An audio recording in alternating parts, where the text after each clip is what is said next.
If there is a problem in the touch screen of your Samsung device due to which you are not able to select the items on your screen, then there are few things that you can do. The first thing is go to settings here, go to this option display, scroll down, and there is one option here, touch sensitivity.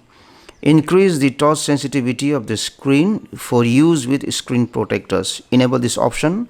So if you have used a thick screen protector, then you can enable this option so that the touch sensitivity of the screen increases. Now after doing this also, if it is not working, then you can remove the screen protector and check if the screen protector is the issue. The other thing is, if there is any liquid spilled on the screen, then clean the screen and then try to check if the touch screen works or not. And lastly, if you have just replaced the touch screen because the previous screen was broken, then the replaced screen might be faulty. In that case, you have to again change the screen.